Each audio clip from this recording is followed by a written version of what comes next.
Halo semuanya, perkenalkan nama saya Muhammad Afan Jordan Ale. Di sini saya akan presentasikan hasil laporan wawancara saya. Pertama, informasi umum wawancara. Waktu pelaksanaan wawancara, Senin malam 11 November 2024. Lokasi wawancara, Restoran Ramen Yuk. Wawancara, saya Muhammad Afan Jordan Ale. Narasumber Ahmad Bayaki Abdullah, Kepala Cabang Perusahaan KSP Gadai. Pertama, perjalanan karirnya. Ahmad Bayaki memulai karirnya di dunia industri keuangan sebagai Customer Service Officer (CSO). Dalam peran ini, ia bertugas melayani pelanggan dan memberikan harga barang yang digadai, mencatat pembukuan, dan melakukan pengecekan barang yang akan digadai. Seiring berjalannya waktu, Ahmad dipercaya untuk menggantikan seorang rekan kerja yang mengundurkan diri, sehingga ia diangkat menjadi kepala cabang di perusahaan KSP Gadai. Pelajaran ini menjadi bukti dedikasi dan kemampuan adaptasinya dalam menghadapi tantangan industri keuangan. Bisa ceritakan sedikit tentang perjalanan karir Anda sejak awal hingga menjadi kepala cabang di KSP Gadai? Ya, karir saya pertama-tama ya pasti kan dimulai dari CSO. CSO itu Customer Service Officer. Nah, dari situ saya pertama-tama ya kayak melayani customer, habis itu ngasih harga-harga gitu kan, terus kayak pembukuan, pengecekan dan lain-lain. Nah, udah habis itu sering jalan waktu, ya saya gantiin teman saya yang resign gitu untuk menempatin jadi kepala cabang. Seperti itu. Baik ya. 2. Tantangan awal karir. Pada awalnya karir, tantangan terbesar yang dihadapi Ahmad adalah berbicara langsung dengan pelanggan. Ia merasa malu karena masih baru dalam pekerjaannya. Ia juga perlu belajar menjelaskan secara detail mengenai tipe barang yang digadai, kondisi barang, hingga menentukan harga digadai yang sesuai. Pengalaman ini membantunya lebih percaya diri dalam berkomunikasi. Jadi tantangan terbesar yang Bapak hadapi saat pertama kali memulai karir itu apa ya? Yang paling susah tuh mungkin ya apa sih namanya berbicara kepada customer. Gitu kan kalau misalnya orang namanya juga orang baru kan kadang suka malu gitu ngomong ke customer. Jadi mungkin itu sih yang paling susah, sama coba untuk kayak ngejelasin apa sih inti dari HP-nya ini kok dapatnya segini. Itu kan ada harga-harganya tuh gitu. Nah, itu yang mungkin. Ketiga, jarang jenis barang yang bisa digadai. Di KSP Gadai, jenis barang yang dapat digadai meliputi barang elektronik seperti gadget serta emas. Namun karena proses pengecekan emas cenderung lebih rumit, barang yang diterima saat ini lebih diarahkan pada barang yang mudah diproses. Terus untuk yang Bapak gadai ini, untuk barang-barang itu tipe-tipenya apa aja? Mungkin yang baru bisa di sini tuh kayak bisa masih kayak elektronik, terus sama apa ya, sebenarnya emas bisa, cuman emas itu pengecekannya agak rumit gitu. Cuman ya yang paling gampang ya elektronik. Yang sering biasa dipakai aja kayak Anton dan lain-lain gitu. 4. Pengembangan karir dan keterampilan. Untuk mengembangkan keterampilan dan pengetahuan, Ahmad terus belajar melalui pengalaman kerja. Ia memulai dari melayani pelanggan hingga akhirnya berperan sebagai supervisor, area manajer, dan kepala cabang. Salah satu langkah penting dalam pengembangan karirnya adalah ketika ia diberi tanggung jawab untuk melatih karyawan baru, memperkuat kompetensi dalam manajemen dan pembinaan tim.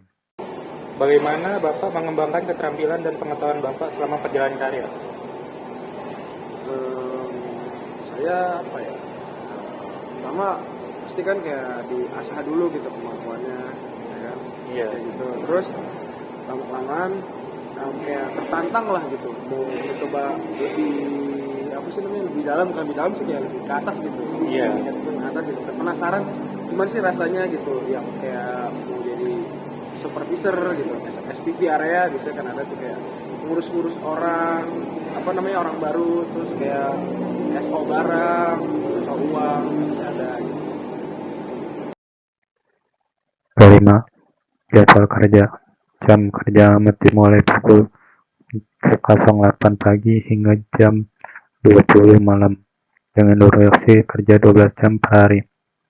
Ia memiliki 1 hari libur setiap minggu, namun pada hari-hari besar seperti libur nasional kantor tetap buka, kecuali pada momen tertentu seperti Idul Fitri, Idul Adha, dan Tahun Baru. Kerjanya itu berapa hari dan dari pukul berapa ke berapa pulang? Di sini sih sebenarnya di KSP ini apa ya?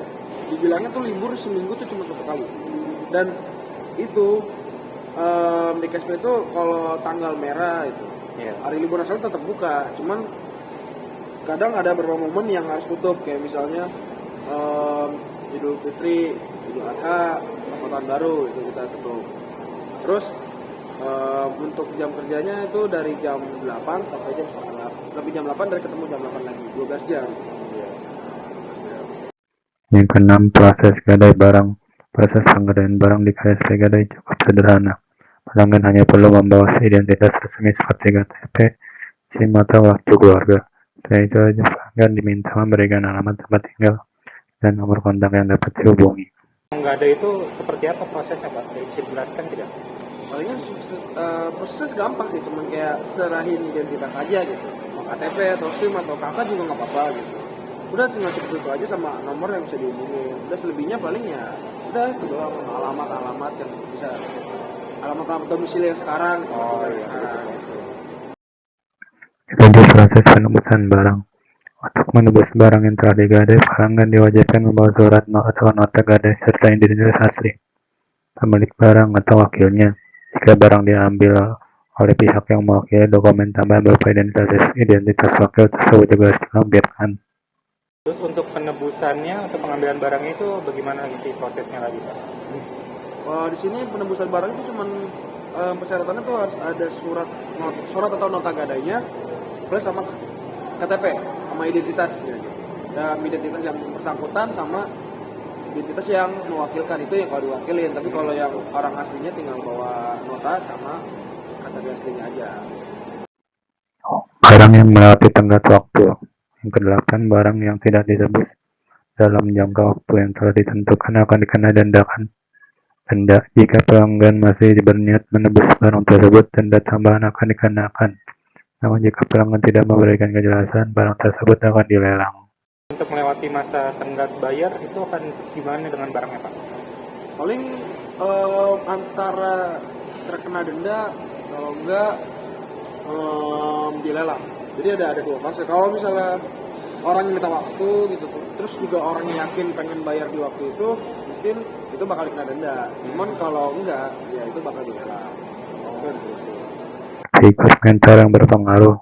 Sosok yang berperan besar dalam perkembangan karir Ahmad adalah Pak Adul. Mantan atasannya Pak Adul memberikan banyak pelatihan dan arahan yang membantu Ahmad memahami belajar kerjaan di industri keuangan, terutama saat ia baru mulai bekerja di KSP Gadai. Hubungan baik ini akan memberikan motivasi dan bimbingan yang signifikan bagi Ahmad. Apakah Bapak ada mentor atau figur yang sangat berpengaruh dalam perkembangan karir Bapak? Sebenarnya ada. Jadi dulu tuh ada yang namanya atasan itu namanya Pak Adul.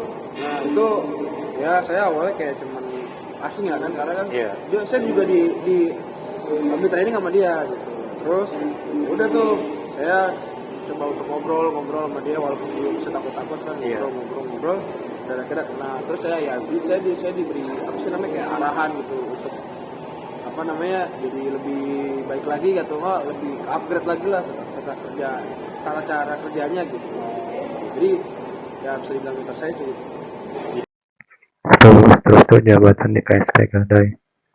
Struktur jabatan di KSP Gadai dimulai dari Customer Service Officer dalam kurung CSO, Kepala Cabang atau Supervisor area, hingga posisi tertinggi sebagai manajer.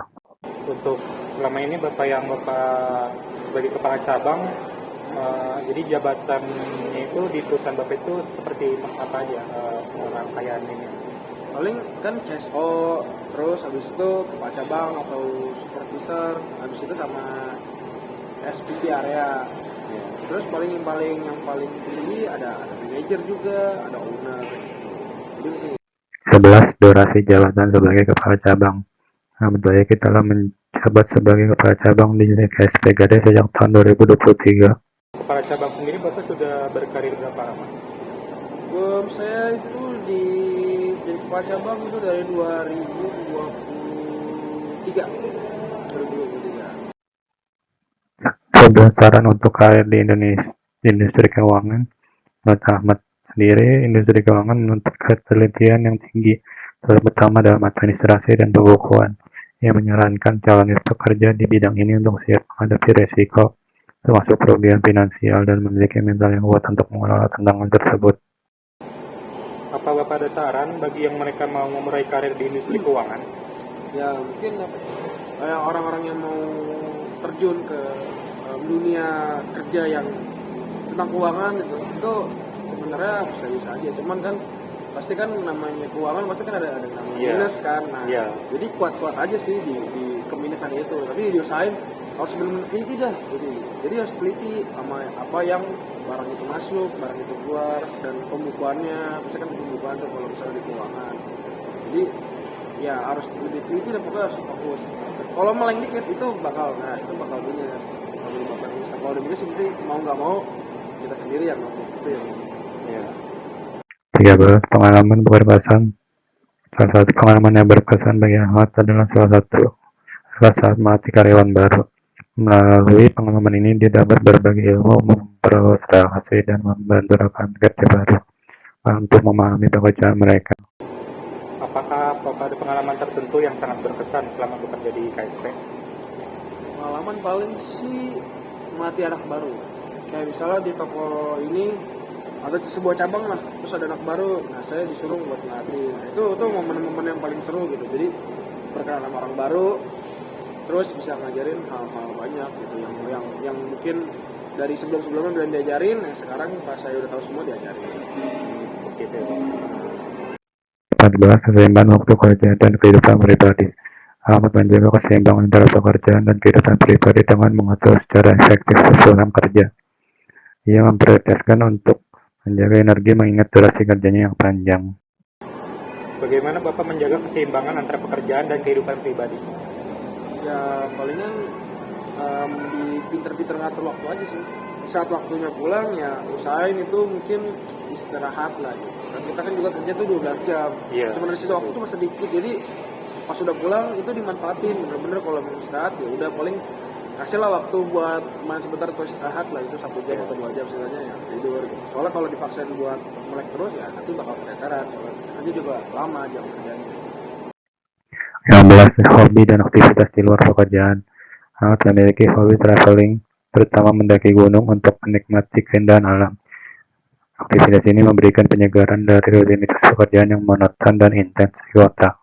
Jadi untuk kehidupan sendiri Bapak, apakah Bapak ada yang mempunyai hobi tersendiri atau aktivitas yang Bapak senangi seperti apa? Mungkin di luar bidang kerja Bapak?